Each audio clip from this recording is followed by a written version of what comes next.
دوسری چیز اللہ کا ذکر کرنا. آج تھوڑا اس پہ بات کرنے کا جی چاہتا ہے. ذکر اللہ، گناہ سے بچو اور اللہ کا ذکر کرو. اللہ کا ذکر کیا ہے؟ اس کا نام لو. اللہ اللہ اللہ اللہ اللہ، لا الہ الا اللہ لا الہ الا اللہ لا الہ الا اللہ. ذکر کرتے رہو. ابھی قاری اختر صاحب آپ کو نماز کے مکروہ اوقات بتا رہے تھے کہ طلوع کے وقت، غروب کے وقت، اور جب سورج سر پر ہوتا ہے جسے عوام اپنی دانست میں زوال کہتے ہیں. حالانکہ وہ انہوں نے بتایا کہ زوال نہیں ہے. زوال کے وقت تو نماز منع نہیں، بلکہ زوال کا وقت تو نماز کو جائز کرنے کا اور شروع کرنے کا وقت ہوتا ہے نا. اس کو شرعی نصف النہار کہتے ہیں، یعنی کہ نصف النہار کا مطلب آدھا دن جب سورج سر پر آ جائے، یعنی جب سورج کی ابتدا ہو تب بھی منع، انتہا ہو اینڈ پر غروب ہو رہا ہو تب بھی منع، اور جب بیچ میں آ جائے تب بھی.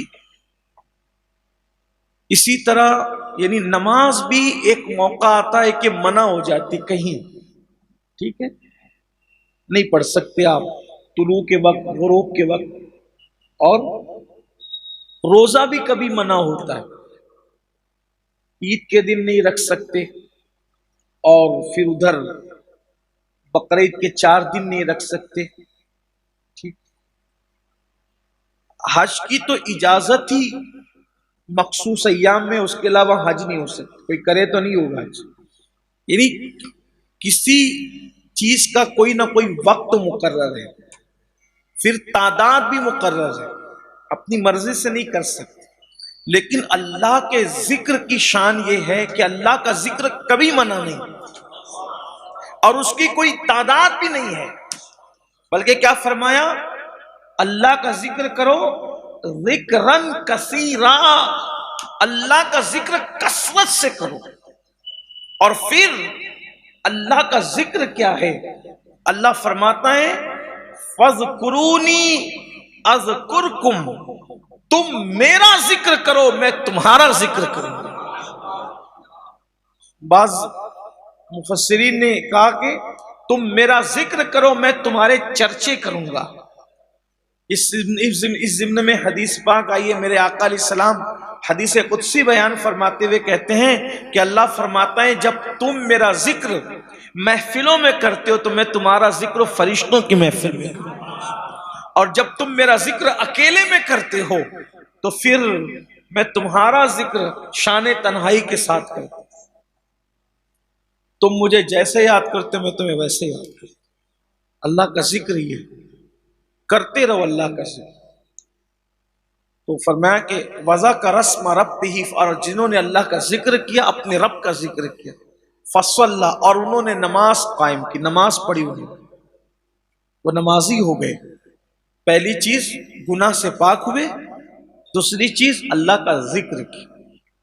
میرا مشورہ ہے آپ سے کہ اٹھتے بیٹھتے چلتے پھرتے کوئی ایک ذکر مقرر کر لو جو آپ کو سمجھ میں، جیسے اللہ اللہ اللہ اللہ اللہ پڑھتے رہو، یا پھر آپ اللہ کا ذکر کریں. حدیث پاک میں آتا ہے جو اللہ ہوں کہتا ہے اللہ اس کو اپنا دوست بنا لے. تو اللہ کا ذکر کریں، یا پھر کلمہ شریف پڑھتے رہیں، لا الہ الا اللہ لا الہ الا اللہ لا الہ، کئی مرتبہ اس کی تکرار کریں، پھر اس کے بعد محمد رسول اللہ کہہ لیں. اب اس سے ہوگا کیا؟ جب آپ یہ ذکر کریں گے زبان سے کریں، اور اگر زبان سے نہیں کرتے تو زبان بند کر دیں اور دل میں ذکر کریں. لا الہ الا اللہ، یا اللہ اللہ اللہ اللہ اللہ۔ ایک وقت ایسا آئے گا آپ لوگوں سے بات بھی کریں گے تو آپ کا دل جاری رہے گا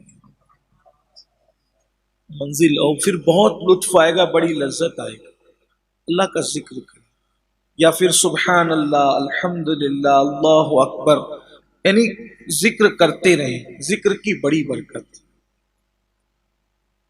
حدیث پاک میں آتا ہے کہ جب ہم اللہ کا ذکر کرتے ہیں تو جہاں جہاں تک ہماری آواز پہنچتی ہے وہ ساری چیزیں اللہ کے ذکر کے حوالے سے ہمارے لیے گواہ ہو جاتی ہیں، اور قیامت کے دن وہ گواہی دیں گی کہ فلاں فلاں موقع پر اس بندے نے تیرا ذکر کیا تھا۔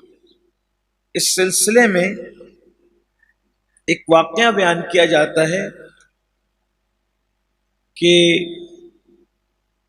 ہمارے واقعے سے پہلے ایک بات بتاؤں کہ ہمارے اسلاف کا طریقہ تھا، جب وہ پہاڑوں میں جاتے، جنگلوں میں جاتے تو وہ زور سے اللہ کا ذکر کرتے ان کو گواہ بنانے کے لیے، جنگل کے درختوں کو، پہاڑوں کو گواہ بنانے کے۔ ایک مرتبہ امام اہل سنت سیدی اعلیٰ حضرت سفر میں تھے، تو جب اسی آپ نماز کا وقت آئے تو آپ نے خود اذان دی، امام نے خود اذان دی، امام اہل سنت سیدی اعلیٰ حضرت نے خود اذان دی۔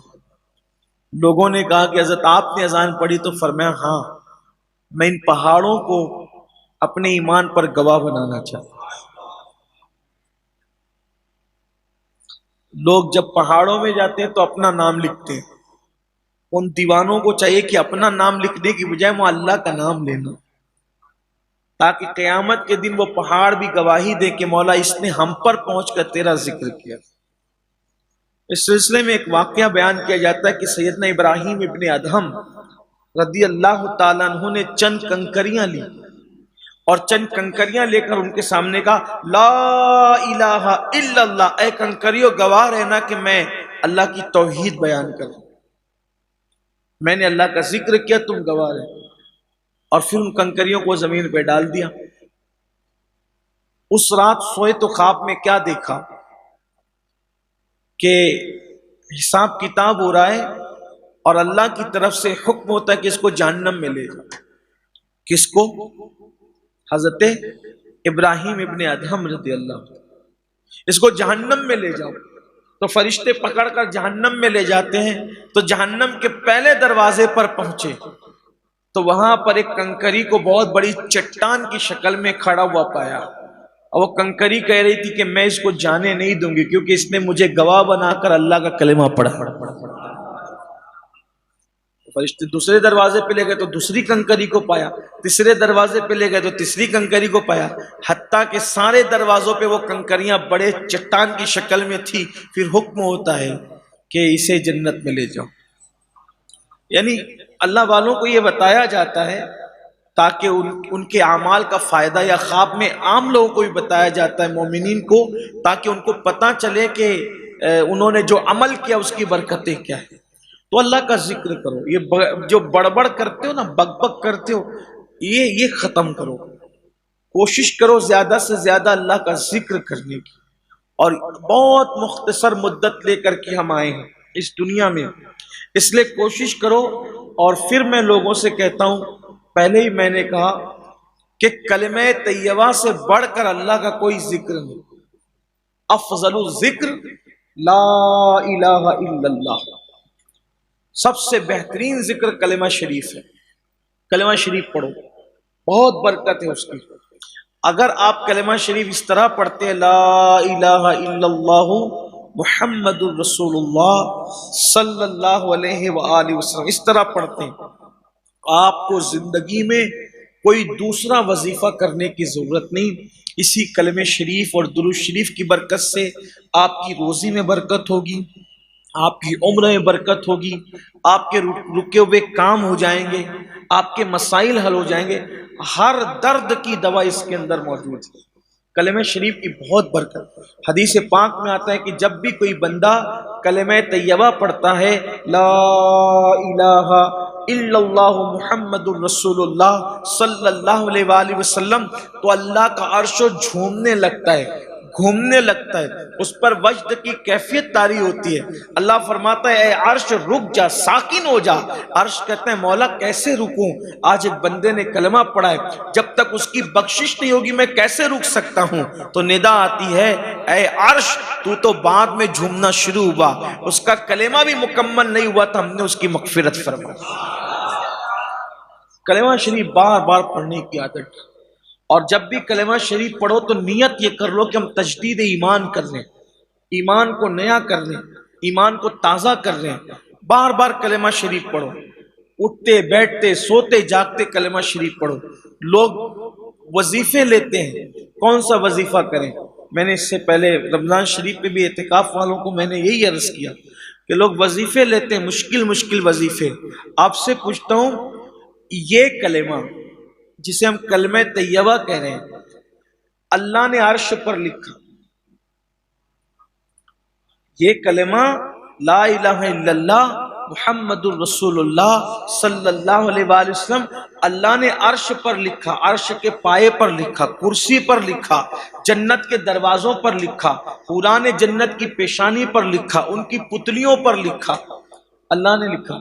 اب اگر اس سے بڑا کوئی کلمہ ہوتا تو کیا وہ نہ لکھا جاتا؟ تو جو کلمہ اللہ نے ہر جگہ لکھا، ہم اس کلمے کی اوپر توجہ نہیں دیتے اور کہتے ہیں وظیفہ دو وظیفہ دو۔ یہ سب سے بڑا وظیفہ ہے۔ یہ کون سا وظیفہ ہے جو کافر کو مومن بنا دیتا ہے، جو مشرک کو موحد بنا دیتا ہے؟ آپ ذرا سوچیں تو صحیح نا۔ یہ کلمہ شریف بہت برکت ہے اس کی، اور آسان بھی ہے، سب کو یاد بھی ہے، بار بار اس کی تکرار کرو۔ اور ایک بات یہ آپ کو بتاؤں، جس نیت سے آپ کلمہ پڑھیں گے، جس نیت سے، اللہ آپ کی وہ مراد پوری فرما دے۔ ایک صحابی بارگاہ رسالت میں آئے، انہوں نے عرض کی یا رسول اللہ صلی اللہ علیہ وآلہ وسلم میرے گھر میں برکت نہیں ہے۔ آقا نے فرمایا کلمہ پڑھو،